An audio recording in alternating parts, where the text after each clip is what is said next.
Abandonad toda esperanza, los que entréis aquí. Desde las llamas del Gehenna hasta el vacío existencial de Sartre, los conceptos de infierno han aterrorizado y fascinado a la humanidad por milenios. Pero, ¿qué hay más allá del fuego y los demonios? En este video, exploraremos 12 reinos de castigo ordenados como un iceberg, desde los infiernos más conocidos de religiones universales, hasta las versiones más perturbadoras y ocultas de la literatura y filosofía. Descubriremos que algunos infiernos no tienen llamas, sino miradas humanas, y que el peor castigo podría no ser el dolor, sino la indiferencia. El concepto del Gehenna en el judaísmo tiene sus raíces en el Valle de Hinnom, un lugar real al sur de Jerusalén que, en tiempos bíblicos, estuvo asociado con prácticas paganas y sacrificios abominables. Según el libro de 2 Reyes y el profeta Jeremías, allí se rendía culto a deidades como Moloch, incluso con sacrificios humanos. Esta conexión con el fuego y la idolatría llevó a que, con el tiempo, el valle se convirtiera en un símbolo de juicio divino. En el judaísmo rabínico, el Gehenna evolucionó hasta ser entendido como un estado de purificación espiritual después de la muerte. A diferencia del infierno cristiano, que suele representarse como un lugar de tormento eterno, el Gehenna en la tradición judía es más bien un proceso de corrección temporal. Según el Talmud, la mayoría de las almas permanecen allí por un período limitado, generalmente hasta 12 meses antes de alcanzar el Olam Abba, el mundo venidero. Solo los pecadores más graves, como los que cometieron crímenes irreparables o rechazaron abiertamente la moral divina, podrían sufrir una condena más prolongada o incluso la aniquilación espiritual. Las descripciones del Gehenna en la literatura rabínica varían. Algunos textos lo presentan como un lugar de fuego, mientras que otros lo conciben de manera más metafórica, como un estado de vergüenza y remordimiento por los pecados cometidos. Maimónides, por ejemplo, lo interpretó en un sentido filosófico, como la angustia del alma al reconocer su alejamiento de Dios, más que como un castigo físico.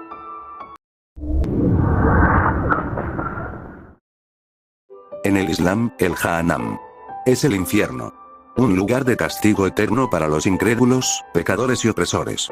A diferencia de concepciones como el Xibalba Maya, el Jahannam no es un simple reino de los muertos, sino un abismo de tormento diseñado como retribución divina por la desobediencia a Alá. Su descripción en el Corán y los hadices es vívida y aterradora, enfatizando el sufrimiento como consecuencia moral de los actos en la vida terrenal. La palabra Jahannam proviene del hebreo Heinom, Gehenna, un valle cerca de Jerusalén asociado con sacrificios paganos y fuego en la tradición judía. En el Islam, se convirtió en el nombre principal del infierno, aunque también se le llama Nar, fuego. O Sair, llama abrasadora. Según el Corán, el Jahannam fue creado por Alá como morada de castigo para los que rechazan la fe y cometen injusticias. El Corán describe este lugar con imágenes intensas: un fuego que nunca se apaga, sombras de humo negro, cadenas ardientes y un líquido hirviente que los condenados deben beber.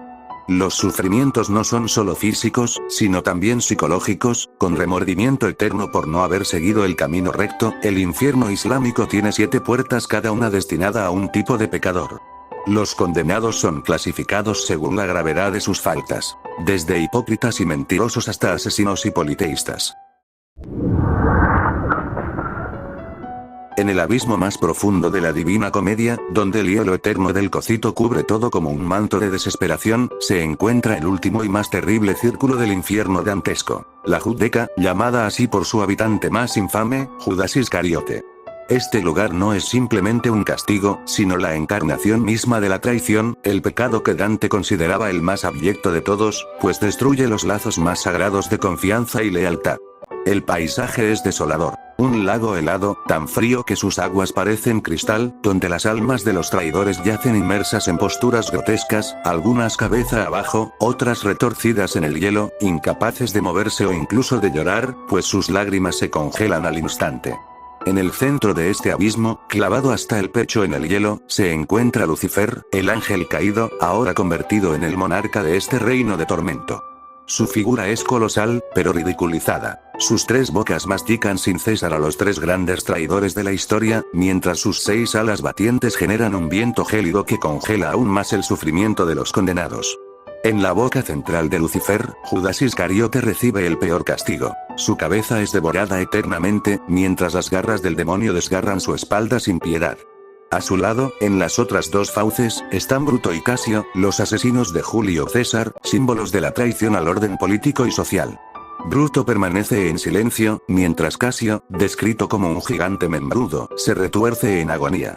El simbolismo de este círculo es profundo.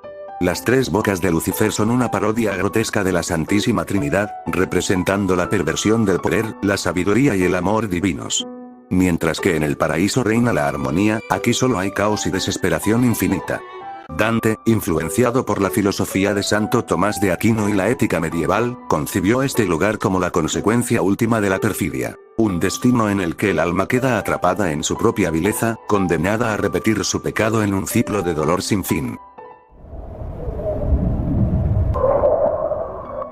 El Naraka representa el infierno en las religiones dármicas, hinduismo, budismo y jainismo, pero con una visión radicalmente diferente al infierno occidental. No es un castigo eterno, sino un estado temporal de purificación kármica, donde las almas expían sus acciones negativas antes de renacer. En el hinduismo, Yama, el dios de la muerte, gobierna este reino de sufrimiento proporcional al karma acumulado. Textos como el Garuda Purana describen múltiples niveles de tormentos específicos para cada pecado, desde fuego hasta oscuridad absoluta. El budismo lo integra en su cosmología como uno de los 6 reinos del samsara, con infiernos calientes y fríos que reflejan estados mentales, como el odio o la avaricia.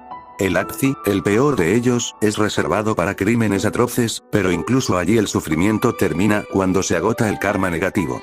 El jainismo detalla 7 narakas de duración casi inconcebible, pero siempre temporal. La clave en todas estas tradiciones es que el naraka no es un fin, sino parte de un ciclo de aprendizaje. Su propósito no es el castigo por sí mismo, sino restaurar el equilibrio cósmico y ofrecer a las almas la oportunidad de evolucionar. El Mednal o Xibalba. Es el inframundo en la cosmovisión maya, especialmente para los quichés, descrito en el Popol Vuh. Aunque a veces se asemeja al infierno cristiano, su esencia es diferente. No es un lugar de castigo moral, sino un reino de oscuridad y muerte gobernado por deidades poderosas, parte fundamental del ciclo natural de la existencia. El nombre Xibalba proviene del maya quiché y significa lugar oculto o lugar del miedo, mientras que Mednal es una denominación más común en la tradición yucateca. Este mundo subterráneo se representaba como un espacio lúgubre, con ríos de sangre y pus, caminos de colores simbólicos, negro, rojo, blanco y amarillo, y una serie de casas de tormento diseñadas para probar a los difuntos.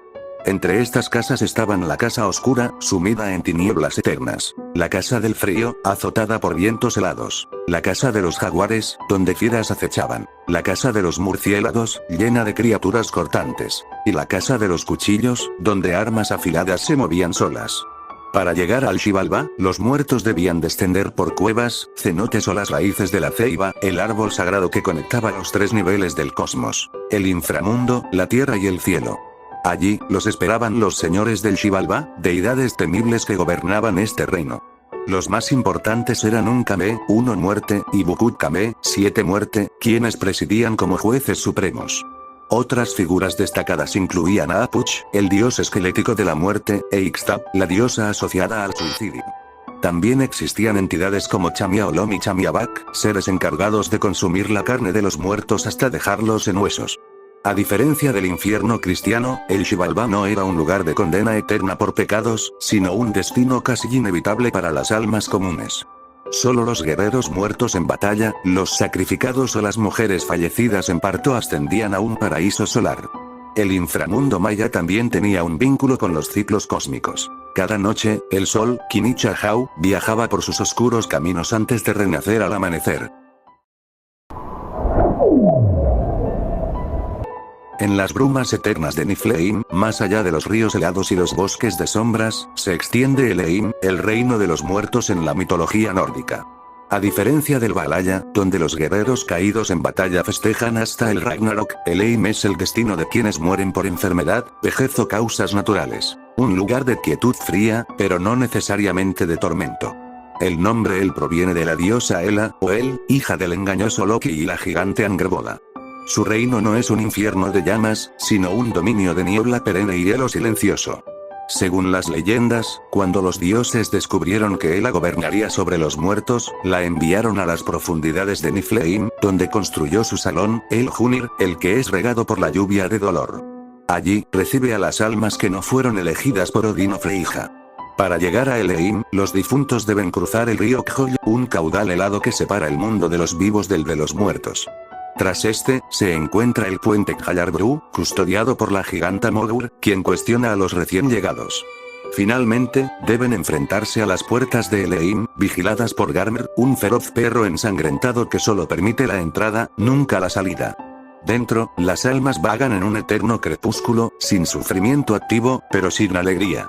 Solo los peores pecadores mentirosos, asesinos y traidores son arrojados a Nastrond, una zona donde el dragón Niogr devora eternamente sus cuerpos. Un mundo oculto donde el sol viajaba cada noche y las almas de los muertos enfrentaban su destino. No era un simple lugar de descanso, sino un territorio de pruebas, juicio y regeneración, donde la justicia cósmica se cumplía sin excepción. El Duat se extendía como un laberinto de 12 regiones, cada una correspondiente a una hora de la noche.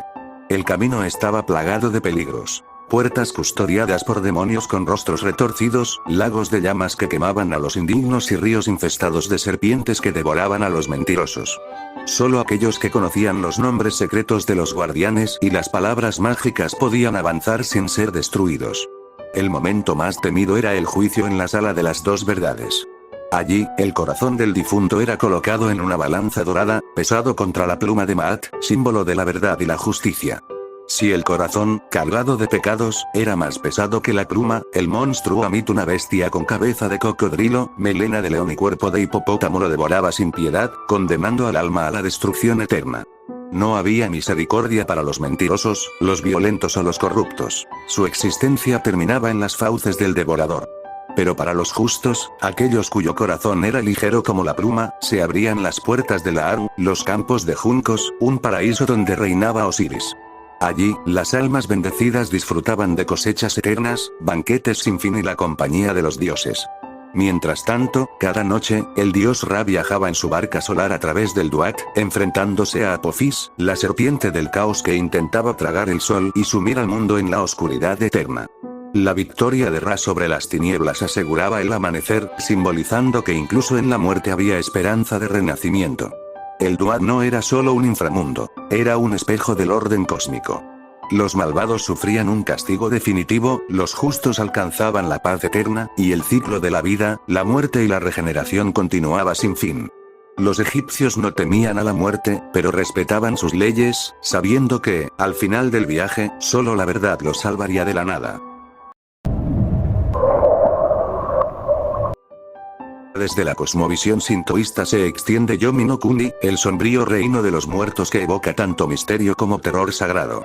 Este inframundo, gobernado por la diosa Izanami tras su trágica muerte, no es un simple lugar de descanso, sino un espacio de transformación donde la vida y la muerte se entrelazan en un delicado equilibrio cósmico. El origen de Yomi no Kuni se remonta a la leyenda primordial de Izanagi e Izanami, los dioses creadores de Japón. Cuando Izanami murió al dar a luz al dios del fuego Kagutsuchi, su cuerpo fue llevado a las profundidades de Yomi, donde se convirtió en la soberana de los muertos. Su esposo, desesperado, descendió para rescatarla, pero al romper el tabú de mirarla en su estado de descomposición, desencadenó una maldición que selló su separación eterna. Desde entonces, Yomi no Kuni quedó marcado como un territorio de impureza ritual, donde la corrupción de la carne y el paso del tiempo reinan sin oposición. El paisaje de Yomi no Kuni es descrito como un laberinto de penumbras perpetuas, donde el aire mismo espesa con la esencia de la muerte. La entrada principal, conocida como Yomotsu Hirasaka, está bloqueada por una roca colosal que Izanagi colocó al huir, simbolizando la imposibilidad de regresar de entre los muertos. Aquellos que osan adentrarse en este reino sin estar preparados enfrentan terribles consecuencias. Los vivos que respiran el aire de Yomi ven sus cuerpos consumirse lentamente, mientras que las almas que prueban los frutos de sus tierras quedan condenadas a habitar allí para siempre. A diferencia de otros infiernos, Yomi no Kuni no está estructurado como un sistema de castigos morales, pero sí alberga peligros sobrenaturales. Las Shikome, mujeres demoníacas de aspecto grotesco, persiguen a los intrusos, y los espíritus vengativos conocidos como Shitidama pueden escapar al mundo de los vivos, sembrando enfermedades y desgracias. Con la llegada del budismo a Japón, Yomi se fusionó parcialmente con el concepto de Jigoku, incorporando la idea de sufrimiento kármico para los pecadores, aunque conservando su esencia como un espacio de transición más que de condena eterna. En la cultura japonesa, Yomi no Kuni representa la aceptación de la muerte como parte natural de la existencia. Festivales como el Obon honran a los ancestros que residen en este reino, mientras que rituales de purificación buscan mantener a raya las impurezas asociadas con el mundo de los muertos. Incluso hoy, lugares como la cueva de Inome en Izumo son señalados como posibles portales a Yomi, manteniendo viva la fascinación por este inframundo que, más que un lugar de terror, es un recordatorio de la fragilidad de la vida y la importancia de vivir en armonía con el orden natural. El mito de Yomi no Kuni perdura como un testimonio de cómo los antiguos japoneses entendían la muerte, no como un fin, sino como un cambio de estado, un viaje a un reino de sombras que, aunque temible, es tan necesario como la luz del día. En sus historias y rituales, Japón nos enseña que la verdadera sabiduría está en aceptar la oscuridad tanto como la luz, y en honrar a aquellos que han cruzado el umbral hacia la eternidad silenciosa de Yomi. En el universo de El Paraíso Perdido de John Milton, el infierno se erige como un reino de tormentos meticulosamente diseñados, donde cada sufrimiento refleja la esencia misma de la rebelión contra lo divino. Este abismo infernal trasciende la simple noción de castigo físico para convertirse en una cárcel existencial que aprisiona tanto el cuerpo como el alma de los condenados. El fuego que arde sin consumir, las tinieblas que sofocan toda esperanza, y el frío que paraliza hasta el pensamiento conforman un paisaje de contradicciones tortuosas. Aquí, las llamas no iluminan sino que profundizan la oscuridad, y los vientos gélidos no refrescan sino que intensifican la desesperación. Satanás, el otrora ángel de luz, personifica la degradación progresiva que sufren todos los rebeldes. Su transformación en una serpiente monstruosa no es solo un castigo físico, sino la manifestación visible de su corrupción moral. El otrora ser más bello del cielo se arrastra ahora en el polvo del abismo, condenado a repetir eternamente sus errores mientras su mente, atormentada por el recuerdo de lo perdido, se convierte en su peor enemiga. Los demonios construyen Pandemonio, un palacio que imita grotescamente la gloria celestial, pero cuyos muros no pueden ocultar el vacío de su existencia. Sus debates son ecos huecos en la oscuridad, discusiones estériles que nunca llevarán a la victoria que anhelan. El verdadero horror del infierno miltoniano no reside en el dolor físico, sino en la conciencia irreversible de la ausencia divina. Los condenados saben que han elegido su destino, que su orgullo los ha llevado a este reino donde no hay amor ni redención posible. El silencio de Dios pesa más que todas las llamas del abismo, y cada grito de los demonios no hace sino confirmar su eterna soledad. En este universo poético, el infierno se revela finalmente como el estado último del alma que, habiendo rechazado la luz, se condena a vagar para siempre en las tinieblas de su propia elección. En las páginas del libro de Enoch, uno de los textos apocalípticos más antiguos del judaísmo, se describe un lugar de oscuridad perpetua y castigo divino, el abismo de los vigilantes. Este no es un infierno destinado a los mortales, sino una prisión celestial construida exclusivamente para aquellos ángeles que, en su arrogancia, decidieron rebelarse contra el orden establecido por Dios. El relato comienza con la caída de los vigilantes, un grupo de 200 ángeles que abandonaron las alturas del cielo para descender al monte Hermón. Allí, seducidos por la belleza de las hijas de los hombres, tomaron esposas humanas y engendraron una raza de gigantes violentos, los Nefilim. Pero su pecado no terminó ahí.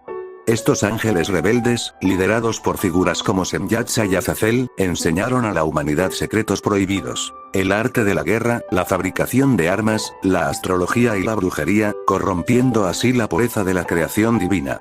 Dios, al ver la maldad que se extendía por la tierra, envió a sus arcángeles, Miguel, Gabriel, Rafael y Uriel, para ejecutar su juicio. Los vigilantes fueron capturados, encadenados con ligaduras indestructibles y arrojados al abismo, un lugar de tinieblas profundas situado en los confines del mundo o más allá de él. Las descripciones de este lugar son aterradoras. Una fosa oscura rodeada de columnas de fuego, sellada con una gran piedra para que ninguno de sus prisioneros escape jamás. Allí, los ángeles caídos aguardan en sufrimiento hasta el día del juicio final, cuando serán lanzados al fuego eterno. El abismo no es solo un castigo físico, sino una condena existencial. Mientras los ángeles fieles habitan en la luz de la presencia divina, los vigilantes yacen en una oscuridad que no alberga esperanza. Azazel, uno de los principales instigadores, recibió un tormento adicional. Fue arrojado a un desierto de rocas afiladas, donde yace cubierto por piedras ásperas, simbolizando el peso de su culpa. En El matrimonio del cielo y el infierno, William Black revoluciona el concepto de infierno. No es un lugar de tormento, sino un símbolo de rebeldía liberadora y creatividad. Frente a la religión opresiva, cielo, su infierno representa la pasión, el deseo y la imaginación reprimidas. Black critica la moral tradicional con aforismos como el camino del exceso conduce al palacio de la sabiduría, defendiendo que cielo e infierno son contrarios necesarios para el progreso humano. Su obra, influenciada por el misticismo y adelantada a teorías psicológicas, celebra el fuego vital del arte y la libertad frente al dogma. En esencia, el verdadero infierno para Black no es el pecado, sino la represión de nuestra naturaleza creadora. Su visión sigue inspirando a quienes buscan reconciliar instinto y espiritualidad. En su obra teatral A puerta cerrada, 1944, Jean-Paul Sartre nos presenta una visión revolucionaria del infierno que rompe completamente con las concepciones tradicionales. No hay llamas ni demonios con tridentes en este infierno existencialista, sino una simple habitación de estilo Segundo Imperio con 3 sofás y una puerta que nunca se abrirá. Este escenario minimalista se convierte en el espacio donde se desarrolla el verdadero tormento, la convivencia eterna entre 3 almas condenadas a mirarse y juzgarse mutuamente. Los 3 personajes, Garcín, el periodista cobarde, Inés, la lesbiana cruel, y Estelle, la frívola infanticida, descubren pronto que su castigo no reside en instrumentos de tortura medievales, sino en la presencia insoportable de los otros. La famosa sentencia sartreana "el infierno son los otros" cobra vida en esta dinámica triangular donde cada uno se convierte en verdugo y víctima simultáneamente. Garcín busca desesperadamente la aprobación de Estelle para creer que no es un cobarde, mientras que Inés, con su mirada penetrante, le recuerda constantemente su fracaso moral. Lo genial de la construcción sartreana es que la puerta de la habitación en realidad sí se abre en un momento dado, pero ninguno de los personajes decide irse. Este detalle revela la profunda paradoja del infierno existencial. Estamos condenados a ser libres, y esa libertad nos aterra más que cualquier castigo divino. Preferimos la seguridad de ser definidos por los demás, aunque sea de forma negativa, que enfrentar la angustia de tener que definirnos a nosotros mismos. El infierno de Sartre resulta ser así un espejo de nuestras propias relaciones cotidianas. ¿Cuántas veces nos atormentamos buscando la validación ajena? ¿Cuántas mentiras nos contamos para evitar enfrentar nuestra auténtica naturaleza? La obra nos muestra que el verdadero infierno no es un lugar al que nos envían, sino una situación que nosotros mismos perpetuamos a través de nuestras elecciones y nuestras dependencias emocionales. ¿Existe un castigo más cruel que ser invisibles para siempre? En la Divina Comedia de Dante Alighieri, antes de las puertas del infierno propiamente dicho, se extiende una región sombría y desolada, el anteinfierno. Aquí no hay círculos de fuego ni hielo eterno, solo una tierra baldía, un limbo de miseria reservado para los indiferentes, aquellos que en vida no eligieron el bien ni el mal, sino que se ocultaron en la cobardía de la neutralidad. Es un lugar sin nombre, sin gloria, donde la luz del sol nunca llega y los lamentos se pierden en el viento como ecos sin respuesta. Los condenados aquí no sufren tormentos espectaculares como los traidores o los violentos. Su castigo es más sutil, más desgarrador: el olvido. Corren sin rumbo, persiguiendo una bandera sin color, sin significado, mientras avispas y gusanos devoran sus cuerpos cubiertos de llagas. Ni siquiera los demonios se dignan a torturarlos, porque ¿qué mérito hay en castigar a quienes nunca tuvieron convicción? El cielo los rechaza por su falta de amor, y el infierno los desdeña por su falta de maldad. Son almas vacías, fantasmas entre los condenados, condenados a una eternidad de irrelevancia. Sus pecados no fueron la traición, la violencia o la avaricia, sino algo peor: la nada. No vivieron, no lucharon, no amaron ni odiaron con pasión. Solo existieron, como sombras que se desvanecen sin dejar huella. Dante, al cruzarse con ellos, apenas los mira. Virgilio le dice: no hablemos de ellos, mira y pasa. Y así lo hace, porque en el gran drama del pecado y la redención, los indiferentes ni siquiera merecen una palabra.